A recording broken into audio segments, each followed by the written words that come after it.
हो तो किंग कोहली जैसा हो। रिटायरमेंट ली है तो पूरा देश परेशान है, लेकिन लोग तो दिल से चाहते हैं विराट कोहली को। इतना बड़ा ये न्यूज़ बन गई। देव भाई, देव द्युति हमारे साथ स्पोर्ट्स के एडिटर हैं, बहुत अच्छी खबरें देते हैं आपको इंडिया.com पे। इतनी बड़ी खबर बन गई देव भाई कि डीजीएमओ की आज जो प्रेस कॉन्फ्रेंस हुई थी, वहां पर लेफ्टिनेंट जनरल राजीव घई ने स्पेशली बोला कि विराट कोहली का मैं बहुत बड़ा फैन हूं।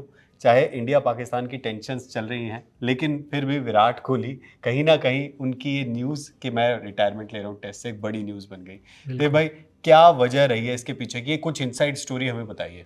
देखिए, पहली वजह तो ऑब्वियसली विराट कोहली का खुद का बैटिंग फॉर्म था, जो कि कोविड टाइम के बाद से एक तरह से कहूँगा कि डाउन साइड ही है। उनके हाई एक्सपेक्टेशंस, उनके जिस तरह का हाई एवरेजेस और रन्स वो स्कोर करते थे प्री कोविड टाइम में, जी। पोस्ट कोविड उनका औसत गिर के टेस्ट मैचेस में अराउंड 30-31 का औसत हो गया था।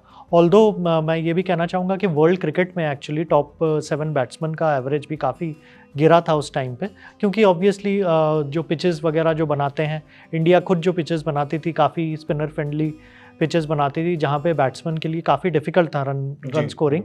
बट ऑब्वियसली आप जब हम बात करते हैं बैट्समैन, लेजेंडरी बैट्समैन की, चाहे वो सचिन तेंदुलकर हो, विराट कोहली हो, ब्रायन लारा हो, तो आपको उनसे बहुत ज़्यादा एक्सपेक्टेशंस रहती है।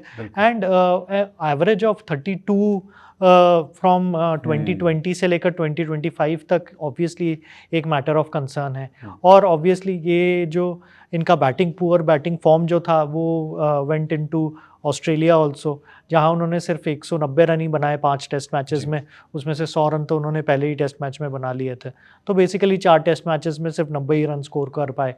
तो ऑल्दो काफ़ी फोकस था रोहित शर्मा पे, जिन्होंने तो उनसे भी कम रन बनाए थे, मतलब 30-32 रन बनाए थे 3-4 टेस्ट मैचेस में। तो ये प्रेशर तो ऑब्वियसली उनके ऊपर था, प्लस द मैनर इन विच विराट कोहली जिस तरह से आउट हो रहे थे, उनका जो आउटसाइड द ऑफ स्टंप जो उनकी वीकनेस थी कंप्लीटली एक्सपोज हो चुकी थी फ्रॉम द ऑस्ट्रेलियन बॉलर्स। तो 5 टेस्ट मैच में लोगों को ये भी लग रहा था, पता नहीं उन्हें भी शायद ये लग रहा हो कि इंग्लैंड में सीमिंग कंडीशंस में अगेन वो एक्सपोज ना हो जाए कहीं। बट सबसे बड़ा रीज़न आई थिंक गौतम गंभीर का अराइवल था as head coach. Although face पे कोई उनका गंभीर के साथ या गंभीर का रोहित शर्मा के साथ या विराट कोहली के साथ ऐसा कोई अनबन या कुछ वो नहीं है, जो कि वो टाइम एंड अगेन वो एडमिट करते हैं कि ऐसा कोई इश्यूज़ नहीं है उनके साथ। बट वो ऑलवेज़ एक एक क्लीन स्लेट के साथ इंडियन टीम को रन करना चाह रहे थे। तो अब वो उनका विश उनको मिल गया है। रविचंद्रन अश्विन रिटायर कर चुके हैं पिछले साल, रोहित शर्मा कर गए, विराट कोहली कर गए। बट ऑब्वियसली क्लीन स्लेट के साथ आप उनके साथ चैलेंजेस भी ज़्यादा आएंगे। बिल्कुल।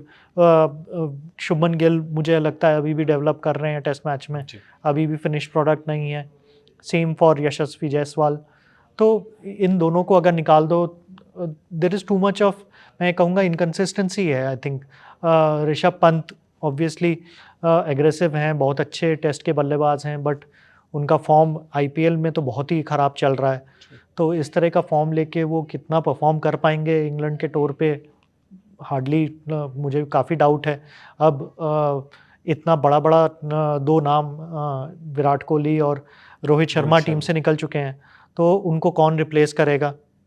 Weather it will be Sai Sudharsan आएंगे in place of Rohit Sharma, Rajat Patidar या करुण नायर या अजिंक्य रहाणे रिप्लेस करेंगे विराट कोहली को। अब ये तो इंडियन सेलेक्टर्स को ही डिसाइड करना है। बट मुझे लग रहा है going into the England series Indian team काफ़ी वीक मुझे नज़र आ रही है।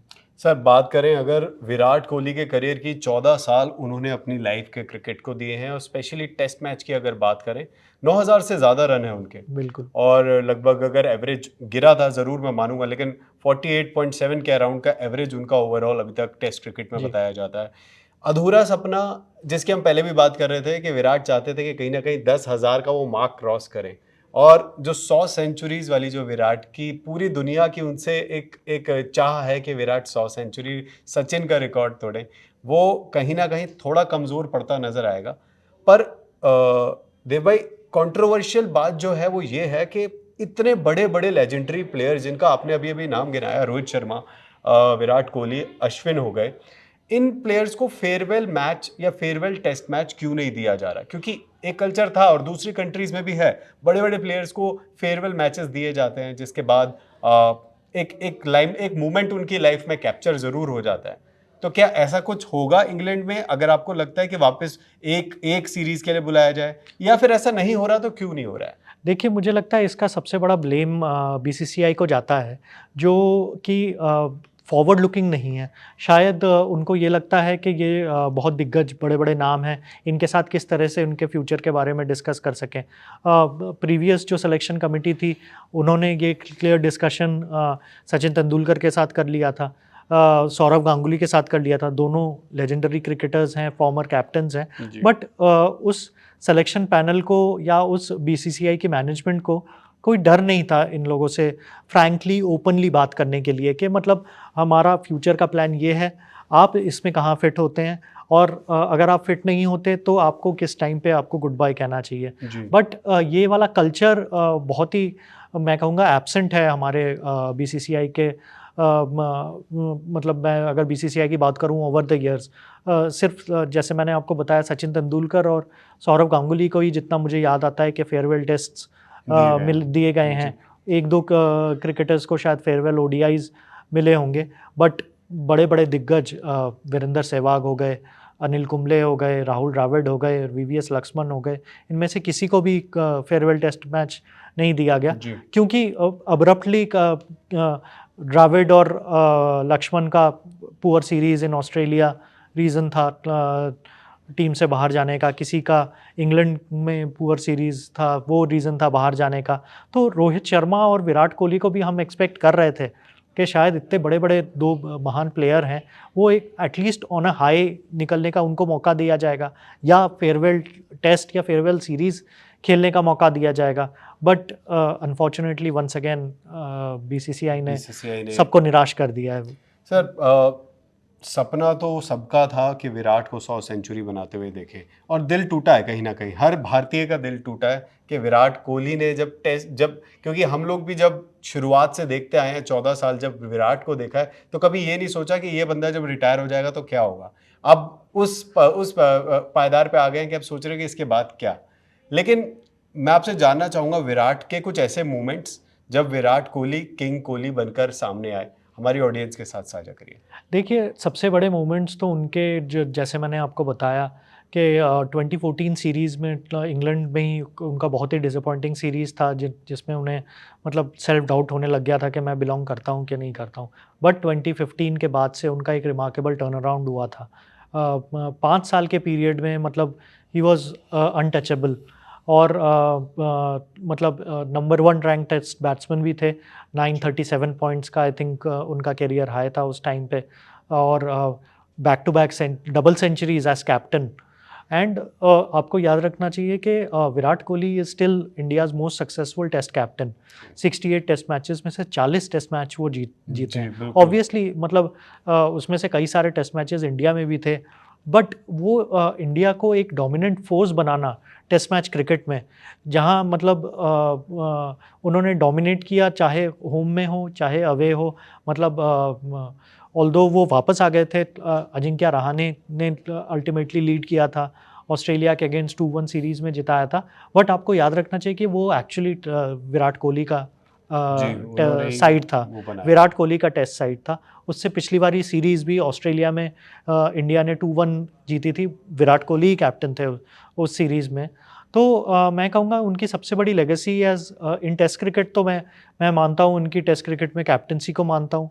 एंड ऑब्वियसली उनकी बैटिंग का जो वो गोल्डन पीरियड था 5 साल का, 2015 से लेकर 2020 तक, जस्ट बिफोर कोविड, वो एक गोल्डन पीरियड मैं मानता हूँ, एंड जिसमें वो probably as good as Sachin Tendulkar if not better थे उस पीरियड में। बहुत बड़ी बात है। बिल्कुल देव भाई, जाते जाते बस विराट के एग्रेशन के बारे में भी एक दो लाइन आपसे सुनना चाहूँगा। जब विराट आए थे नए नए इंडियन टीम में, और वो एग्रेशन जो उनके चेहरे पर, टीम में उन्होंने एग्रेशन लेके आए, और फिर वही एग्रेशन आप आरसीबी के प्लेयर्स में भी देखेंगे, और जो भी उनके साथ जुड़ता था कहीं ना कहीं उनका ऑरा, विराट का ऑरा सबको कुछ ना कुछ देखे जाता था।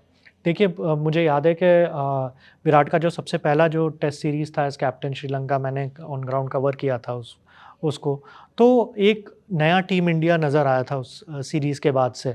पहले टेस्ट मैच में इंडिया काफ़ी मतलब बहुत अच्छे पोजीशन से पहला टेस्ट मैच हार गई थी, बट कभी भी मुझे उस टूर पे ऐसा नहीं लगा था कि मतलब इंडियन टीम के किसी भी प्लेयर का शोल्डर शर्क हो रहे हैं, गिर रहे हैं, या उनको लग रहा है कि हम ये सीरीज़ नहीं जीत सकते हैं। उस टाइम पे इंडिया कोई रेगुलरली सीरीज़ नहीं जीतती थी, चाहे इवन श्रीलंका हो। मतलब श्रीलंका में भी वो सीरीज़ उन्होंने आफ्टर 20 या 25 साल बाद उन्होंने टेस्ट सीरीज़ जीता था। बट अपने पहले ही सीरीज़ में full time series as captain Virat Kohli ने ये साबित कर दिया कि मतलब उनको लाइटली नहीं लिया जा सकता जी। मतलब चाहे आपको याद होगा कि ऑस्ट्रेलिया में किस सर्कमस्टांसेस में धोनी ने सडनली टेस्ट रिटायरमेंट अनाउंस कर दिया था। उस सीरीज़ में भी एक पोजीशन में ऐसा लग रहा था कि विराट शायद ऑस्ट्रेलिया को भी मतलब हरा देंगे टेस्ट मैच में। उनकी बैटिंग की तरफ से कोई कमी नहीं आई थी। मतलब मिचेल जॉनसन और एक रायन हैरिस और मतलब एक पोटेंट ऑस्ट्रेलियन अटैक के साथ उन्होंने 2 सेंचुरीज़ मारी, मतलब सेंचुरीज़ इन बोथ इनिंग्स उन्होंने लगाई थी उस सीरीज़ में, और एक अलग ही ऑरा के साथ वो टीम इंडिया को लीड करते थे। एंड टीम इंडिया को मेरे ख्याल से उन्होंने ही एक्चुअली ट्रूली जीतना सिखाया। लेकिन एक अधूरा सपना अभी भी है, वो है आईपीएल की ट्रॉफी उठाना। और आईपीएल की ट्रॉफी की कहानी क्या पूरी हो पाएगी विराट की? देखिए आईपीएल की ट्रॉफी तो मतलब आरसीबी भी कब से वेट कर रही है, और सबको यही लग रहा था कि ये साल शायद आरसीबी का हो सकता है। मतलब they are at number 2 position अभी, करंटली 16 पॉइंट्स हैं। एंड जस्ट एक मतलब जिस दिन उनका मैच होने वाला था लखनऊ के साथ, उसी दिन आईपीएल सस्पेंड हो गया। उस मैच में जीत जाते तो प्लेऑफ के लिए कंफर्म हो जाते। तो मुझे लगता है कि इस साल प्लेऑफ के लिए तो क्वालिफाई कर ही जाएंगे। जितना सुनने में आ रहा है कि आज ही बीसीसीआई की कोई मीटिंग होने वाली है, एंड उसमें उन्होंने मोर और लेस फाइनलाइज कर लिया है कि कब रीस्टार्ट कर सकते हैं आईपीएल को। 2 प्लान्स हैं, एक तो है कि मतलब पूरे इंडिया में मैचेस करवा सकते हैं जी। वापस, एक्सेप्ट चंडीगढ़ और धर्मशाला और राजस्थान, दैट इज़ जयपुर। उसको छोड़ के बाकी पूरे इंडिया में मैचेस कराने का प्लान है। और दूसरा प्लान ये है कि 3 ही सेंटर में मैच कराएं, जैसे बेंगलोर, चेन्नई और हैदराबाद। तो ये 2 ऑप्शंस हैं। अभी बीसीसीआई के मैनेजमेंट को ये डिसाइड करना है, आईपीएल गवर्निंग काउंसिल को, कि वो कौन सा रूट लेना चाहते हैं। बट ये सुनने में आ रहा है कि मोर और लेस मई 30 को हो सकता है कि फाइनल रीशेड्यूल्ड फाइनल हो, मई 25 के बजाय मई 30 को, क्योंकि ऑब्वियसली उसके बाद उससे ज़्यादा डिले नहीं कर सकते हैं, क्योंकि वर्ल्ड टेस्ट चैम्पियनशिप का फाइनल भी जून 11 को है। So lot of players will not be available for that. तो ऐसा लग रहा है कि जल्दी ही शुरुआत होने वाली है। पॉसिबली हो सकता है कि अगले कमिंग फ्राइडे तक शुरू हो जाए, एंड वापस विराट कोहली पे नज़रें आ जाएंगी। बिल्कुल, और नज़रें आनी भी चाहिए। लेकिन मैं आपको बताऊं, टेस्ट से ज़रूर उन्होंने रिटायरमेंट किया है, लेकिन ओडीआई में, टी20s में आपको विराट कोहली का जलवा देखने को मिलेगा। इस बार आरसीबी के फैंस की जो आस है वो 100 पार, और ई साला कप नम दे, ये होने वाला है मुझे लग रहा है, क्योंकि ये जो जोश है वो टीम का भी अब 4 गुना हो जाएगा, और विराट कोहली तो वैसे ही ऑन फायर रहते हैं। चलिए, थैंक यू सो मच देव भाई, आप हमारे साथ आए। दोबारा आपको बुलाएंगे विराट के बारे में और बात करने के लिए। आप भी India.com देखते रहिए और अपडेटेड रहिए सारी खबरों से। Thank you.